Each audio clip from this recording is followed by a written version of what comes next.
My name is Nolan Sump. I'm the president of the Blue Rapids Historical Society, and we thank you for coming to this event, The Voices of the Past. Now, as you look around you, you see amongst you a lot of stones from the 19th century, and in your immediate area, not so much from the 20th century. That's because they're right down here and beyond. Now, when we think of the voices of the past, and we think of people who perform in this manner, sometimes we think of somebody who came straight out of 1875 or 1902. Well, in my attire, I'm portraying someone who would have been straight out of, say, 1975 or 76. So to you, or some of you who are from this area, I could be Wayne Weitzel or John Stryker. I don't know what they would have thought of the handlebar mustache, but that's the person that I would represent. But I will not be performing today as I have in the past. So what I would like to do is to give you this history of the Prospect Hill Cemetery, as well as tell you a little bit more about some of the stones that you see. Now, a lot of you will see the granite stones, and in the back, as you walk around, you'll be able to see the white bronze. And beyond Zoe, beyond that tree and what looks like an obelisk, is a white bronze stone or marker with a beautiful green plant with purple flowers sticking out of it. And it's full of water, so be careful when you first put those things in. So here's the history of the Prospect Hill Cemetery. The first burial on record in this cemetery was in 1870, an infant, Josephine Peck. This was when the town of Blue Rapids was just beginning. The settlers had been in the area. Quartermaster General of the Army records of Union soldier burials in the cemetery in 1877 referred to this place as the Village Cemetery, but it got its official name in 1874 when a certificate of corporation was drafted for Prospect Hill Cemetery. 40 acres of ground around you make up the cemetery, but only 10 acres are plotted. Only conjecture exists on the source of the name, though it certainly could be related to the beautiful prospect of the conjunction of the two rivers that this hillside offers its visitors as you see the river off to the west beyond the White Tar. Another anecdote relates that this cemetery got started because mill people wanted a cemetery closer to the mines and mill than Fairmont Cemetery in town. The signs at the entrance announced this place was established in 1879, and the date of June 17 is somewhere on record for that as well. One of the first presidents of the board of directors is one of our spirits today, Dr. Rufus Kraft. To tell you more about the mill, we do have the gypsum mill that used to be here until about 1962 when the new gyp line was put in. But it would be right at the bottom of the hill, a good, what would you say, half a mile away or so, clear to the bottom, closest to the river. So when it floods, it gets hit with water. So many people in this county are unaware of this beautiful location, but it has been the resting spot for many a soul, including the voices that will be speaking to us today. The white bronze grave markers. Now, once you have seen the bluish gray colored markers known as white bronze, you will always recognize them. Interestingly enough, they are neither white nor bronze, but mostly zinc, and are usually quite detailed and in very good condition over a century later. White bronze grave markers were most popular from 1880 to 1900, when people considered granite or marble to be too expensive. And as you can see, there were people who could afford these granite markers, like the one right behind our pine tree, which has to weigh, I would think, close to 700 pounds, if not more. White bronze stones offered a much more affordable yet distinctive option. These markers are made from a carving in wax forms. Plaster would be poured into the wax forms, creating a plaster cast. Sand molds are made of this plaster cast, which are then cast in zinc. The zinc castings were assembled and fused together with molten zinc. So after sandblasting for a stone-like finish, a secret lacquer was applied to create the bluish gray patina, hence the name white bronze, which was much fancier than just plain zinc. One basic company makes these markers, the Monumental Bronze Company of Bridgeport, Connecticut. So at that time, if you wanted to purchase such a grave marker, you selected it from a company catalog or from a sales agent who would have come by way of the railroad. Examples existed only in the cemeteries. They could be as simple or elaborate as you chose, and the designs offered almost infinite possibilities. The monuments featured different panels which could reflect different organizations, religious designs or motifs mounted with special screws. Prices ranged from as little as $2. So when you factor that up, you might say it's closer to $50 at the very minimum. The popularity of white bronze dropped significantly during World War I when zinc was needed for the war effort. The Monumental Bronze Company was taken over by the government to manufacture gun mounts and munitions. They never made another grave marker after that. So white bronze markers have stood the test of time, appearing as clear and crisp to read as they were created in most cases. They range in size from small nameplates to 25-foot statues, obelisks being one of my personal favorites. Though they were scorned back in their day as a cheap imitation, and some cemeteries actually banned them, probably urged to do so by the granite and marble stone experts, history has proven that they can hold up better than their more expensive counterpart. So what we will do, we will have our speakers come up and present to you here. I will introduce each of them, and then when the last one is finished, they will go to their grave sites and you may disperse and go visit with them. And along the way, check out the white bronze markers as well as the granite ones as well. Our first speaker will be Dr. Rufus Kraft, portrayed by Phil Osborne. Dr. Kraft.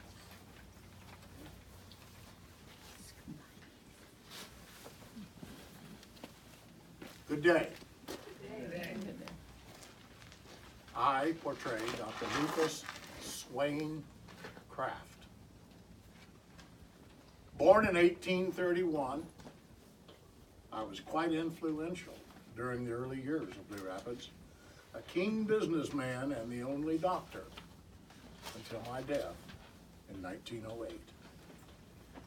My Welsh ancestors settled in Lawrenceburg, Indiana when I was 2 years old. Our parents raised us in the public schools, and my older brother Samuel paid $50 for my scholarship to Farian Institute in Lawrenceburg, where I began my medical studies. Schooling was paused when I was 16 because I enlisted with the 4th Indiana Infantry to fight in the Mexican War. I am a Mexican War veteran. I had to pass for 18 years old, but I spent 14 months fighting in Mexico. When I resumed my studies back at Farian, I graduated, and upon graduation, I was appointed as an instructor at the school. But my medical career actually began with an uncle in Missouri. I spent 4 years with him. And in 1859, I moved to Holton, Kansas as a doctor. And by then, I had married the high-bred Ms. Anna Bledsoe of Kentucky Society. In Holton, we began our family of 7 children, 4 boys and 3 girls. And as a matter of interest to me, I was studying water-powered drilling. I was fascinated by how it was accomplished. And my interest in river power took my brother Samuel and me to where the Little Blue and the Big Blue Rivers join. In 1865, we bought 360 acres on the west side of what would become Blue Rapids. As a dam was being planned at that site, we plotted and built a native limestone mill structure to utilize the dam power. In 1870, we sold our acreage to the Blue Rapids Colony and helped design the town. I was one of the original members of the Blue Rapids Colony. As the town developed, I practiced medicine while the mill played a key part in the early progress of the area. I kept my interest in the mill until 1887. My medical profession flourished as I was the only doctor in the area. It was my pleasure to bring life into the world and my duty to assist those who were less fortunate. And while I never sought public office, I was elected to county offices, several terms on the City Council of Blue Rapids, president of the Prospect Hill Cemetery Board of Directors, and was chosen to sit in the state legislature. I always tried to serve my community with good judgment and dignity. My life was exciting and full. Alas, my family did not fare as well. Of our 7 children, William, Samuel, Emma, and Edward were all gone by age 6. George was a medical student in Campbell University at Holton, Kansas, when he was taken by consumption at age 19, leaving 2 daughters. Ella married a pharmacist, Clement Coulter. They went on to have children of their own, as did Julia, who married Henry Hewitt. Henry was a well-known Prosperous area resident, and their children all went on to have their own lives as well. I was a Mexican War veteran and a leader in many arenas. Looking back on my 77 years, it is pleasing to note that my mill on the Blue River and my personal skills and foresight were assets to the city of Blue Rapids. I now lay in rest short ways down the road. Thank you.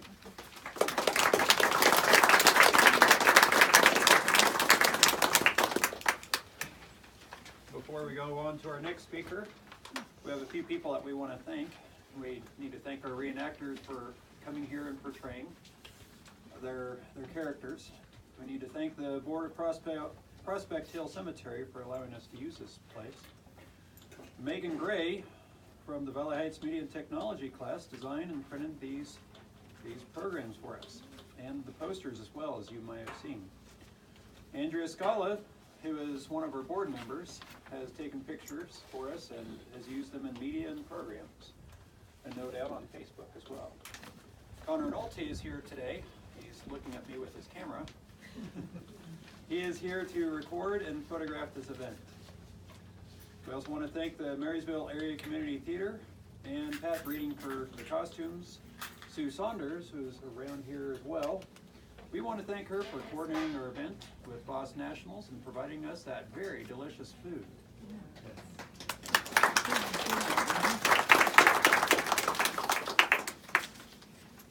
And while there are many others that we need to thank, we definitely need to thank the Blue Rapids Historical Society for helping us out and supporting us. And some of our board members are here today, so if you want to wave at the crowd, our secretary is hiding behind the pillar. So thank you for all that you've done. Now we move on to our next character, our next person, and that is Flory Rodkey. Now they were a prominent farming family who lived between Blue Rapids and Irving. Young Florence was a teen with a tragic ending. Her brother Clayton, who is performed by Aiden Nemechek, will tell the gruesome ending to her story. Now Zoe Saunders and Aiden Nemechek as Flory and Clayton Rodkey.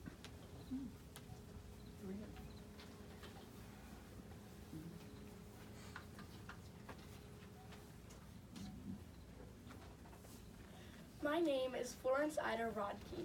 Most people just called me Flory. I was one of 10 children from Joseph and Frances Rodkey. I was born on April 10, 1861 in Clear Creek Township near Huntington, Indiana. I moved to Kansas with my family from Indiana by train. My story is a short but tragic one. My parents started their married life in Ohio with my two oldest siblings, Ladiska and John Rodkey, in 1872. They came upon a canal boat, and John got very sick, but he recovered. Dad is a farmer. He had to clear through a lot of land for fields. They had 8 children.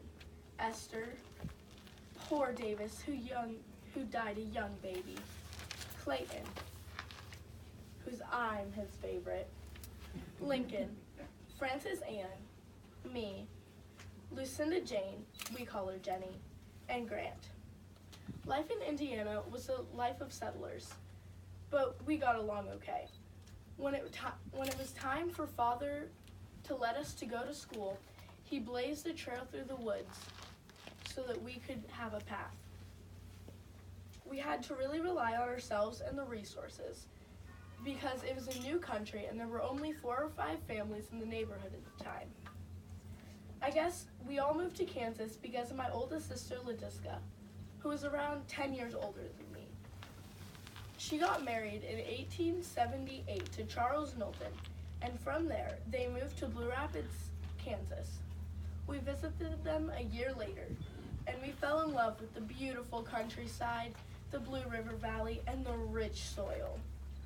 We bought 274 acres for $4,000 in 1879. We went back to Indiana and sold 80 acres, and my brother Clayton was married to Louisa. They stayed in Indiana and kept farming 160 acres. All of the children went to Blue Rapids except for my brother Lincoln. We all went by train, but he was born without a middle name. So when he was growing up, we replaced his first name with Abraham. So his name was Abraham Lincoln Rodkey. But he came with his friend by our wagon, and it took them a month or more. Our first winter in Blue Rapids was a tough one. We didn't have a very good house, so we all got sick with typhoid malaria. We lived off of rabbits that Father and Lincoln caught. But I really like to sing and write, and I used to write articles for the newspaper back in Indiana. Here are some words that I wrote to my brother Clayton. We are all well except for Father. He has a cold. Grant has just gotten over a hard spell of sickness. He was very sick. We were afraid that he would never get well. The doctor was here and he called it typhoid malaria. Father and Link caught 7 raccoons and 2 mink. There has been no regular train over the past week in the daytime. The girls and Grant have gone to school today. Prairie chickens come around our house in large droves, and the corn is not all husked out yet. 1 week today, we will have another house. Then we will feel a little better. There is a social in Irving Thursday night, and on Friday, a singing at Griffey's. Yours truly, Flory. Sadly, I never made it to the new house. I died suddenly 2 days after writing those last 2 lines on February 18th, 81, just 2 weeks shy of my 20th birthday. And here's my brother Clayton to tell you the rest of the Rodkey tales. I'm Clayton Rodkey, the older brother of Flory, and I'm here to tell the rest of her short and sad story. Growing up in Indiana was hard work for us, even as kids. Together we cleared the land, hunted, and fished for food. We had good times too. I was 4 years older than Flory. I was born in 1857. And I went to school, our brother Lincoln was in between us by 2 years on either side. I always had a soft spot for my sister. After schooling, for schooling, I went to Huntington, then Valparaiso, Indiana University. In Valparaiso, I later taught for 2 years. I then decided to settle down. A certain young lady named Louisa Eberhardt had caught my eye. So I did the gentlemanly thing and wrote her a letter. I had asked her to go on a buggy ride with me. Luckily, she said yes. And not just buggy ride, but later, over a year later, when I asked her to marry me.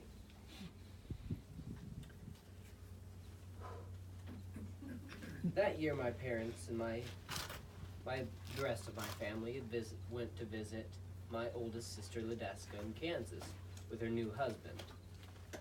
They decided they liked it there, and my father bought a lot of land and had sold 80 acres back in Indiana. And so I was left with my new wife all alone to tend to our 160-some acres still left in Louisiana.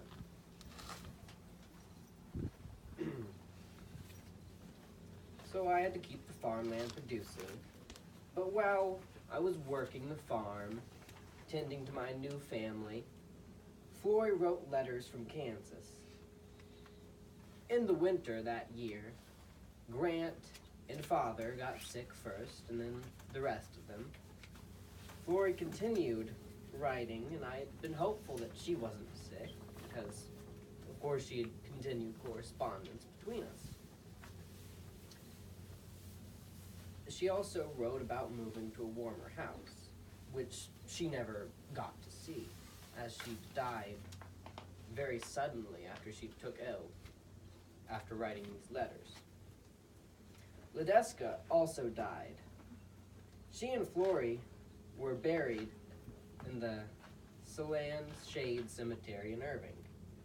3 years later, we sold the farm in Indiana and moved to Kansas. We rented a boxcar to bring lumber for a new house. We later relocated south of BR due to Tuttle Creek.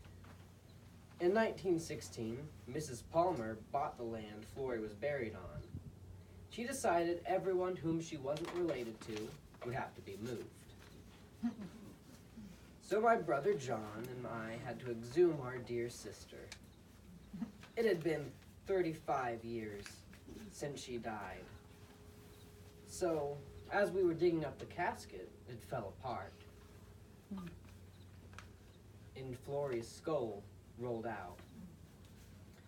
So I did the only thing I could, and I picked it up and placed it on top of the boards of the casket. It was the hardest thing I had ever done. When we moved her here to Prospect Cemetery, we had an inscription put on her marker. It said, "Weep not for Flory. Her gentle spirits fled. She sweetly sleeps in Jesus among the silent dead." She died too young. For that, I am truly sad.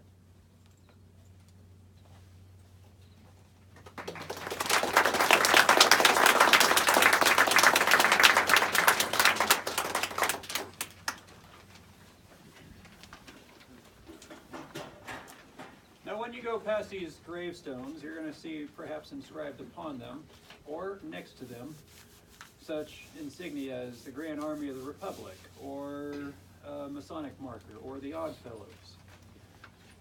Now, believe it or not, there have been people who have settled in this state who have fought for the Confederacy.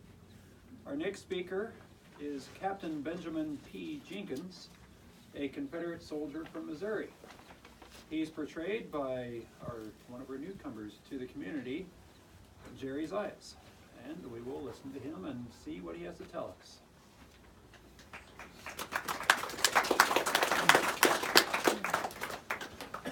My name is B.P.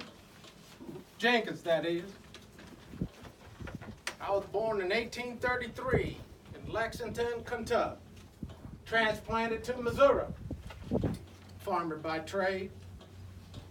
That's where I met my wife, Jeanette. And she came with a bountiful dowry of 2 cattle and a horse. She bore me 10 children. In 1861, I signed up to serve in the Confederate Army. I served with Range Division of Price's Army of Missouri. And I saw the elephant, I tell you. I saw the elephant. I fought in the Battle of Wilson's Creek, Elkhorn Tavern, and for you Yankee folk, that's Pea Ridge, and Vicksburg. Mind you, after Vicksburg, I didn't want no war no more. I just wanted to find a little piece of ground that I could farm. But I had 5 older boys and they had to go to work. So I went running around to Topeka, to Wichita, back to Carthage, Missouri, looking for that land. And one day my uncle wrote me and told me of a nice place next to the Blue. So I bought me 5 acres of land next to the Blue on the west side of Blue Rapids. And you know what? It was hard, I tell you. It was hard. My boys found work at the mill. Daughters married off. And within no time, 2 of them were already dead. Typhoid. Mind you, at the time I moved here, I was 53 years old. So I wasn't a young whippersnapper. I had to work hard. And the people of this community, these bunch of Yankee yellow bellies, you know what they did? They stole my cabbage. They stole my cabbage. And so I had to put an announcement in the paper that said, if I catch anyone stealing my cabbage, I'm going to give him a whiff of shot. Well, I thought that settled the matter. And within a couple of months, I found a tape measure in my corn crib. Can you believe some Yankee yellow belly was going to steal my corn? I put another announcement in the paper and told them, hey, I don't got a problem with the tape measure. You just need to come tell me what is it doing in my corn crib. And you know there ain't no Yankee yellow belly going to talk to me because I would have gave him a lashing. I would have gave him a lashing. But they weren't all bad folk. In 1893, I was working on the farm out there and I hurt my eye. And it hurt like the dickens. And some Yankee doctor comes in from Kansas, the city, Kansas, and he told me he could give me a new eye. Oh yeah. You know I got a new eye? Glass eye, look. See? You can't tell the difference. I recommended him all over. I even put an ad in the paper for that too. What a good doctor that was. He was very, very good. And you know the people in the town, nice Christian folk here. You know, during the flood of 1903, the big flood, my property was just underwater. And that it had these boys, Yankee fellas that is, they came over there and they helped me out. John McPherson, he helped me out while he was with the Grand Army of the Republic. A Yankee, yellow belly at that. But he helped me out. And all those fellas helped me out. And for the life of me, I couldn't figure it out why they're being so nice to me, because I wasn't nice to them. And Lord have it, that in my golden anniversary, yes sir, golden anniversary, 50 years for those who don't know, that same post, Robert Hale Post, Grand Army of the Republic, they came by that house and they gifted me a rocking chair. I was old and crippled then. I had a hard time walking. Imagine that, what they were telling me. I told my wife then and there, I wanted the comrades of the GAR to carry my casket when I died. What a swell bunch they were. And over the years I've changed. But I can't get over my son Jeb. You know Jeb Stewart? You know the famous cavalryman? Confederate cavalryman that is to you. I named my son Jeb Stewart Jenkins. Well, guess what that fool did? He married a Yankee lady from Blue Rapids. Right? And so he has a child, and what's he name his child? Charles. Charles? What kind of name is Charles? Man, I couldn't believe it. Name a young man Charles. So I ain't no fool. So I told him, I said, the next child you have, I'm gonna name him. And so the next child that popped out, yes sir, I named a good Southern name, Dixie. Yeah, Dixie. Now we're talking. We have a good Southern name, Dixie. And that granddaughter, she could play the piano. She was doing recitals left and right. And my other granddaughter, Gertie Galloway, she used to play too. So at home, I would bring them around. I would be in my rocking chair rocking, listening to the sweet sounds of Dixie. I was proud to be a Confederate soldier. And my legacy to my family was that pride in the Southern cause. I couldn't understand why most people here in Blue Rapids fought for the wrong side. But I tell you what, this community has a big heart. And they got to my heart. I have to tell you, they got to my heart. So now I'm just gonna go back, sit in my rocking chair, and listen to the sweet sound of Dixie.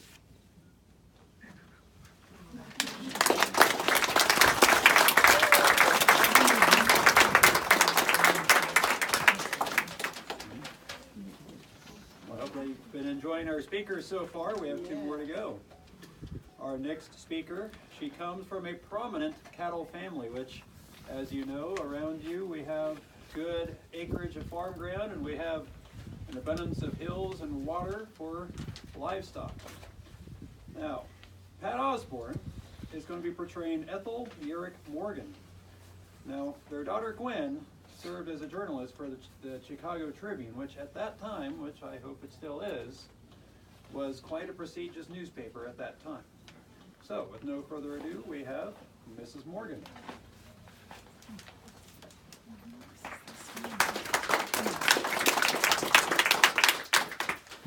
Remind Mrs. Morgan that she doesn't want to follow the Confederate soldier next time.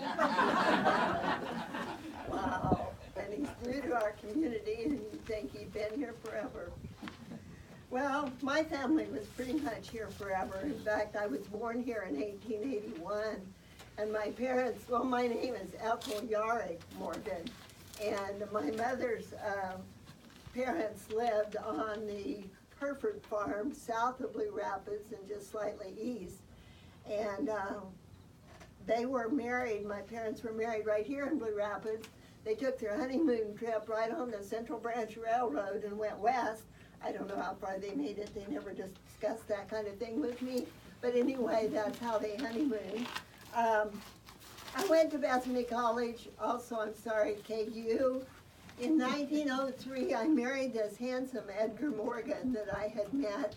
And I was very lucky. Not only was he kind and handsome, but he also was a genius in business affairs. He had oil interest, he had banking interest, and who knows what all he had.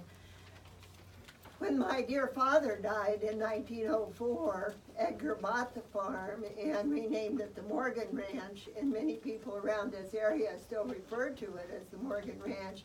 It's the Dr. Dunsing Ranch now, but old names kind of stay with our properties around town.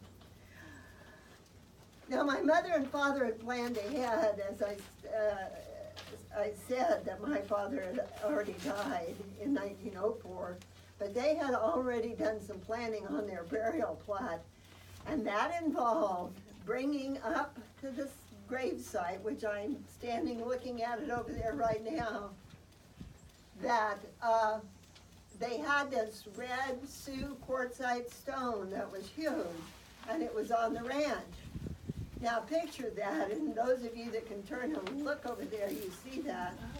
That one, that was on their ranch, which was south of Blue Rapids and a little bit east. They brought that, and I would have loved to have been there, somehow up this way, crossed the river with it, brought it up the hill, and placed it on their burial site. Now my prediction is that their stone is gonna remain there long after all of our man-made monuments here have disintegrated into nothing. That stone is still going to mark their place. When my mother passed away later, she was buried alongside my father, and they put a big slab of concrete on top of their gravesite and put a lovely slab of marble on top of that. So the stone is not actually over their grave out there. My husband Edgar leased some of our land to the United States Gypsum Mine Company. That was a big deal. This was back in 1915, and Blue Rapids was bustling with gypsum mines. And the U.S. Gypsum Company thought that they had struck a really rich vein out there on the farm, and so they wanted to mine it. And they put up a $150,000 processing plant on our previous land. And that, ladies and gentlemen, was a lot of money for 1915. It's still a lot of money today. So they had a great deal invested in it. They had railroad tracks that ran into the mine at the hill, the horses and mules that pulled the cars full of gypsum up into the factory, stayed overnight in our barn. We owned a huge, beautiful barn, and they were stabled in here at night. When you looked out at that part of town, you saw this gigantic factory and our huge barn, beautiful barn. Unfortunately, they had some trouble, the gypsum company did. They couldn't keep the water out of the tunnels, and you can't dig up and process wet gypsum, so everything just fell apart on them.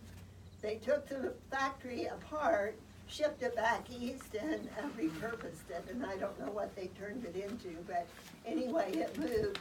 If you go out there today, tomorrow, whenever, you better get permission, but you can still see some of the railroad tracks and the old dynamite shaft that they use for blasting, for storing your dynamite in, is still out there, and the hole in the hill is still there. The present owner's children wanted him to dig it out, Dad, dig it out, and they could not because they dig, dump, and the hill would just kind of slide down. And so the rumor that the museum could go in there and get a bunch of nice old mining equipment that had been preserved in the tunnel, that was a rumor. Didn't happen. My husband and I traveled abroad as people with money could do in that time. Our daughter Gwen was born in 1915 in Chicago. She was to be our only child, as I was an only child. We lived in Great Britain during World War I, and after that we moved back home here to the ranch, and so Gwen, our daughter, grew up as a typical Kansas farm ranch girl, and went to school here and made friends here. One of her best friends was named Jessie Ann Hunt, and Jessie Ann Hunt came from a fairly well-to-do family, and they lived on East 5th. Their home is still there, and she and Jessie were pretty good friends. And so I've got a story to tell you about those two girls, several stories, but actually I'm going to take my mother's prerogative, not tell you how great my life was, because we had a lot of money. We had a wonderful husband. He obviously had a wonderful wife. And our daughter was wonderful, so, you know, that's boring. And so I want to brag on my daughter Gwen, because in a time when women were not really out in the world, out in the public eye, and so on, she was there. And I credit some of it to her husband, or to her father and I, but also to her Kansas upbringing. So anyway, Gwen, well, Jessie Ann, her friend that lives on 5th Street, heard knocking or something at the front door, and she thought, I better go see what that is. And so she went, she opened the door and was met with a horse face right here. My dear sweet daughter, who never did anything wrong, had ridden her horse up the steps to the house and up onto the porch, and they were beating on the door to get Jessie Ann to come. Well, that is a story that the girls laughed over for years and years. That was just a great story. But the backside of that story is that Jessie Ann's grandmother and I both belonged to the Tuesday Afternoon Club. You've heard about that. We were instrumental in getting a real library in Blue Rapids. And so the rumor was that my daughter had ridden her pony up the steps of the library. Well, now I was a little bit, you know, riding it to your friend's house is a joke, but riding it on our library, I wasn't sure I could handle that. But she didn't do any permanent damage. You can go and look there. There's no horseshoe prints or anything. She didn't do any damage. But that's the ornery side of my daughter, Gwen. Jessie was home from college, and she and Gwen had been visiting, and Gwen said, can I invite Jessie Ann and her college roommate to come stay with us this summer in London? Because we were going to spend our summer in London, of course. And I said, well, that'd be fine. I'm sure you girls would have a great time. At that time, our property in London had been an old embassy. And after World War II, whatever country it was that had that embassy had left, moved it out. And a number of other ones had on what they called the Embassy Row. These countries had taken their embassies out of there. And so the government was sitting there with all these extremely elegant and fancy and expensive houses, and there wasn't anybody in England that could afford to step in and purchase them. So we got a 99-year lease on that property. And I don't remember what it cost now, but anyway, it had a ballroom upstairs, one of those beautiful curving stairways that came down all nice and wood and beautiful and gorgeous. We had plenty of room for a couple of extra girls. So Jessie and her roommate came over and we spent time with Gwen in London. Well, I have appointed myself because I didn't want to miss out on any of the fun we might have, and also because I probably ought to keep an eye on them. But I appointed myself kind of her London tour guide. So we all saw all the historical sites. We shopped in or at least browsed in the really, really expensive, nice stores. We went to various and sundry banquets. The girls brought their gowns from Kansas, their dressing, their formals, and we went, I took them to dances and things. Probably the biggest occasion that we went to was the United States-Britain Association put on a yearly banquet and dance. And so the girls got on their very best and we went. The United States ambassador was there, the British ambassador was there, Lady Astor was there, and I was there with my 3 charges. And they had a wonderful time. There were young men that guarded the embassies and whatnot that were invited to the dance for the girls to dance with. And so it was just a marvelous time. They quickly caught on to the British custom of high tea, and that's at 3 or 4 o'clock in the afternoon. The English have their high tea. And Jessie Ann, in her Kansas vernacular, said, yeah, high tea, that means pig out. And basically, it did in a polite way, and you ate your fill at 3 or 4 o'clock, and then dinner would be served like at 7 or 8 at night, and it would have been a lighter meal. But anyway, they caught on to that pretty quick. They also caught on to the fact that we, in this marvelous mansion, had cats. Well, we had cats on the ranch, and I don't know how we could help it, but we had cats in this marvelous mansion in London. And they weren't just cats, they were huge, they were big, they were fluffy, they were, oh, you know how cats are and cat lovers are. Anyway, we had milk delivered, and of course milk in bottles on your doorstep, the cream rises to the top. Well, it wasn't us skinny ladies that got that cream, it was the cats that got that cream. So they were very happy with us. Then I'm jumping, that was 1954, that was 1954 when we took the girls out there. In 1963, Jessie Ann called me and asked if she could load her grandmother and her mother up, bring them to London and stay for just a couple of weeks. And of course I said sure, and that was a great time too, because like I said, Jessie Ann's grandmother and I had been in club together, so we had a lot to talk about. We didn't do the balls and the shopping like I did with the young girls when they came to visit, but we sure had a good time. And they said, Gwen, you know what? They said, we haven't seen you for a while, and you've changed some. But we could spot you in a crowd anywhere, anytime. And I said, really? And they said, well, yes. You've been wearing that signature bright scarf with every outfit you've got ever since we've known you, and here you are again. You know, yes, we can spot you wherever you are. I said, okay, that's good to know. So my daughter graduated from Smith College in Massachusetts, and she came back to Kansas to look for a job. Of all the people that could have hired her, she was hired by William Allen White of the Emporia Gazette. Now, he was a top news reporter, article writer for a large area, not just Kansas. She could not possibly have stepped into a better first job than with William Allen White. And so she cut her teeth on the newspaper writing business with him, and was hired then next by the Chicago Tribune.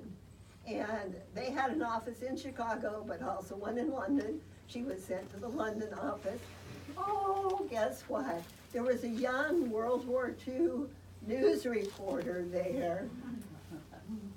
You know how it goes. And so they got married, and his name was Arthur Vesey, and he worked for the Tribune also. Now that seemed to jumpstart Gwen. She, I don't know if it was competition with her husband or what it was, but she started writing a series of elaborate articles about Britain and their recovery from World War II, what was going on politically, economically, and so on.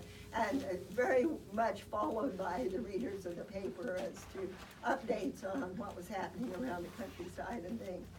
And somehow she managed to hook up with the royal family. So when Queen Elizabeth had her coronation, Gwen was there, took pictures, wrote articles. She was there for any kind of parties that they had, family parties, birthday parties. She was at Grace Kelly's wedding to Prince Rainier. She was at Adolf Eichmann's trial. And she was at Winston Churchill's funeral. Now, this is my best story. The press was banned from going to Winston Churchill's burial. I think they got into church for the ceremony or outside of it, but they couldn't go to the burial grounds. Well, my little Kansas Gwen had met the vicar of the cemetery and the vicarage there, and she so impressed him that he said, you're welcome to come. I don't care what they say about the press. You're not really press. You can come. And so he arranged for her to be upstairs in the vicarage where she could look down on the graveyard and write about what was happening. And so she was the only reporter that was able to report that first-person account. And he also gave her a bowl of porridge to eat while she was up there. So I think that's my Kansas girl story for sure. Life goes on, we lose people. My husband, I was not with him when he passed away. he was in Kansas tending to business pursuits in Wichita and Hutchinson and Emporia and Marshall County, and had spent 3 weeks here in Kansas, and he was on the ship coming back to London, and I think he had some kind of heart trouble, and I lost him. He and his parents were from Wales, and so that's where he wanted to be buried, and so of course he was. Well, as I lost the rest of the members of my family, Gwen passed away, as did her husband, and so did her daughter, Priscilla. They all lived in New Zealand. They were all buried in New Zealand. So I was there for the ceremonies of the ones that preceded me in death, but they did not have an opportunity to be buried up here. Now, the good ending, the punchline is that Gwen's granddaughter inherited all of the family treasures. And so there's lineage there. She's got antiques. She has beautiful, beautiful things that the family owned that she inherited. So, and she's living in the house that Gwen and her husband lived in New Zealand. But in each life there's a thorn. In each rose, right? There's a thorn in there somewhere. She has 32 4-drawer file cabinets that belong to Gwen, because Gwen kept her first draft of everything she wrote, her second draft, her third draft, if there were that many. She also kept a final copy of how it looked in the newspaper, magazine, whatever it was that she wrote for, and she had them all neatly filed. So now you have this young woman that has all of this, and what do you do with it? Do you sit down and kind of skim through, read all of it?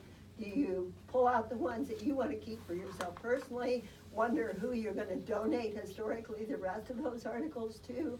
I have talked to this granddaughter in present time, and she wants to come back to Kansas, and she's just, her hands are tied. She works, and then she's got this situation that has to be taken care of at home, and she hasn't made it yet.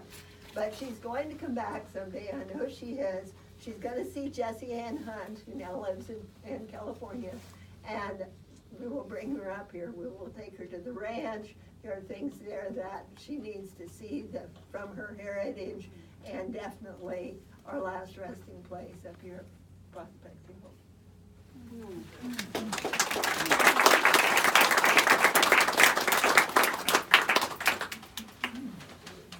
So you have someone who's buried right over here, who was married to an oil man who came from Wales, correct? Who had a daughter whose family settled and lived and passed away in New Zealand. So a very worldly individual here. Then we have a fellow who is Missourian and not a fan of the Yankees, as we noticed.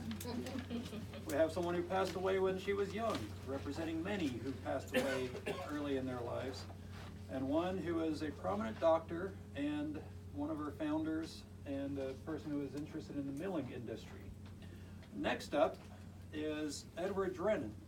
Now, if Edward was alive today, and if he were here standing before you, he'd probably have a lot of stories to tell about this young character that used to work for him. Just a young fellow that we all know and love as Joe Waters, because Joe has worked for him, and perhaps Edward will tell us more about that kid named Joe. All right, here we go. Thank you. If you notice his hat looks a little big, that's by design. I always bought big hats. I hated hats. In fact, if you'll notice a lot of my pictures and photographs, I never had a hat on. So I always wore a big hat, plus my pants, I've got them rolled up, but I always got more for my money that way. Like I am portraying Edward Drennan.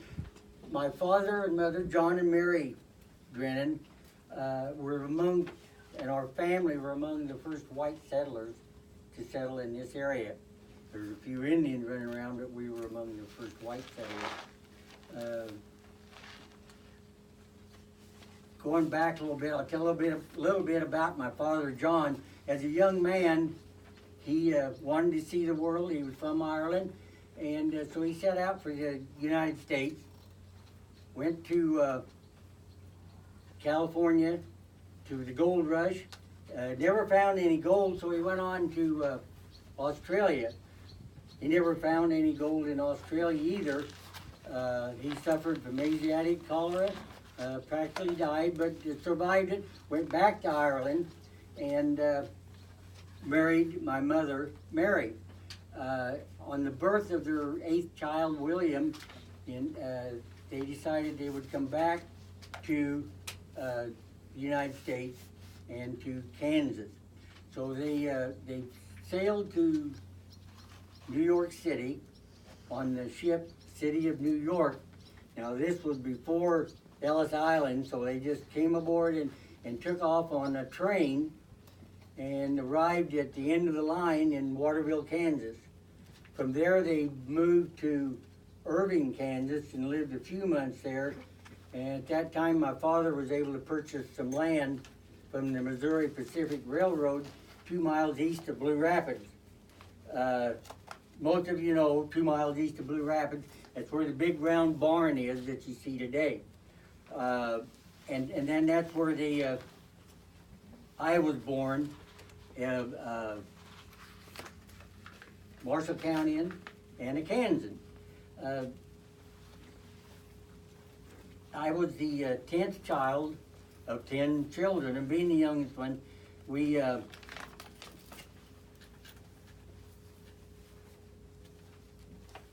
the death of my parents, John and William and I continued to farm the farm east of town. By that time, it was called Walnut Hill Farm. Going back a little bit, when my family first moved there was one tree on the farm, and it was a big cottonwood. Now, where the name Walnut Hill Farms came in, I don't know, unless my parents had planted a bunch of walnut trees. If you go out there today, you probably can find a few walnut trees, and so there are some out there. When we decided to lease the farm, most of my siblings had died, and my sister Alice, who never married, we moved into Blue Rapids, leased our farm out. We moved to a house on 8th and East Avenue in Blue Rapids. It's where Dr. Lawless, for those of you who knew, it's where he lived for some time. We kept that home very immaculate, the yard very immaculate, and I hired young boys, to work for me at the farm and in town. I hired 2 young boys. One of them was Mr. Joe Waters and a Mr. George Callison. And they would go out, we would go out to the farm in the 1930 Model A that I had. And I'm getting out of character once in a while here. We'd go out to this Model A, out to the farm, the Model A, and we'd cut ironweed and other weeds out of the pasture, and we'd work 15 minutes, and then I'd make the boys sit down in the shade on the Model A fender, and I would talk to them. And I'll talk to you a little more about what we talked about here in a little bit. In fact, I'm very proud of my Model A, 1930 Model A Ford Coupe, and I've got some pictures of it, which I'll send around in a minute, and you can take a look at. It was in my will, even. I willed it to Calvin Gallup, who is a local mechanic in Blue Rapids, and we'll talk about that a little bit more later. I was self-educated. I had a very extensive library, and I did an awful lot of reading. And so I prided myself in the fact that I would get young men started, and I would try to talk them into furthering their education, which a lot of them did. A few of them didn't, but the biggest share of them did. I was even on the school board for quite some time, and the round barn my brother built, or started building, out here in 1911. If some of you may know, on farther south and over back east was another big round barn, which was even bigger than the round barn that is known as Spring Hill Hereford today.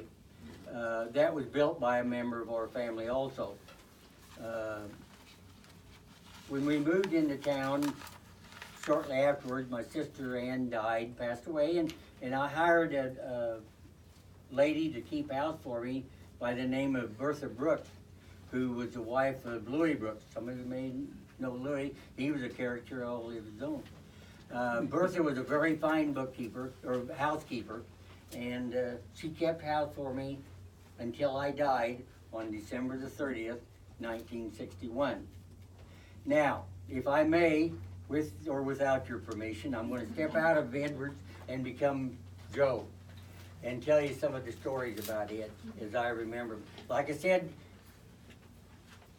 Ed referred to us as anybody as Mr. Joe and Mr. George. It's never hey Joe or hey George. But we'd go out to the farm to cut the weeds out of the grass, and we'd sit there on the Model A, and he would preach to us. We'd work 15 minutes and rest 15 minutes, and Ed would preach to us about the 3 sins: alcohol, tobacco, and I'll leave the brethren to your imagination. It could be called a racist, I guess, maybe today. George listened to Ed quite a little bit. I didn't listen, evidently, quite enough. But Ed treated us very fairly. Then we'd go into town, and we hoed about a 3-foot circle around every tree and every bush in that yard up there. And then we'd water it. And then I was also working at the drugstore at that time as a soda jerk. I was about 11, 12 years old. Wasn't old enough to drive, but Ed would call up and want us to come over for Sunday dinner. And I said, well, Mr. Drennan, I've got to work at the drugstore till 1 o'clock when they close up. And he said, I'll wait.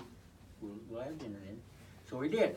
Every Sunday we had burnt roast beef, burnt potatoes, and then we had to do all the dishes and everything afterwards. And I thought, that's not bad. I'm going to get out. I could hear the kids running up and down the street my age, having a heck of a good time, and I was in there doing dishes and eating burnt roast beef. And he said, let's go to the library. So we'd go into the library, and Ed would pick out a book and give it to us to read, or give it to me to read, and George. And you had to read these books. You couldn't fake it. You couldn't take a nap, because Ed would ask you questions on the book afterwards. So I did.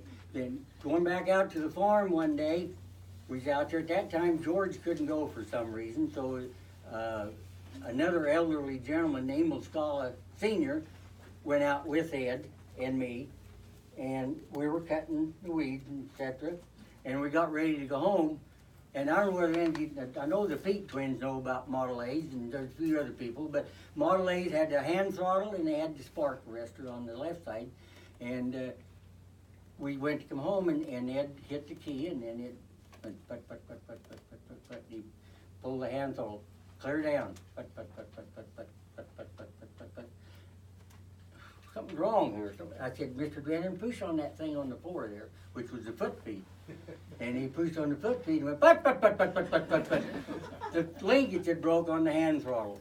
Now, Ed couldn't drive that way because, for those of you who knew Ed, if you knew he was coming or knew he'd been there, because his foot was on the brake all the time. His right foot on the brake, his left foot on the clutch the whole time he drove. He drove with the hand throttle. And consequently, that's why Calvin, the local mechanic, put in the clutch about every 6 months in Ed's Model A, because he burned the clutch out. But anyhow, I wasn't old enough, or really didn't know how to drive that well either. Luckily, Mr. Scala could drive, so he drove us home, and we got home all right. But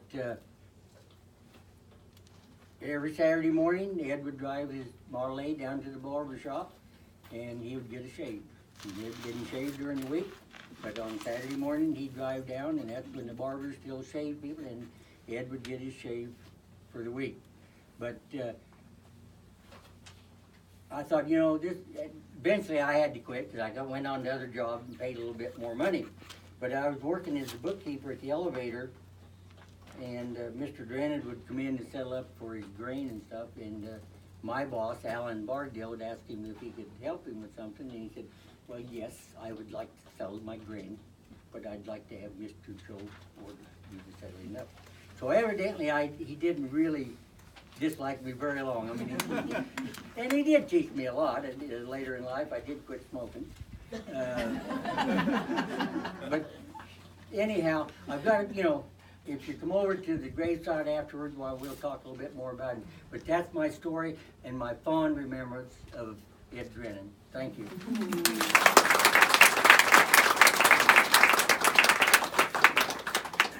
By coincidence, that's how I used to drive. When Dad would teach me how to drive, my foot was on the clutch, and Dad would tell me it's okay to take your foot off the clutch a quarter mile later.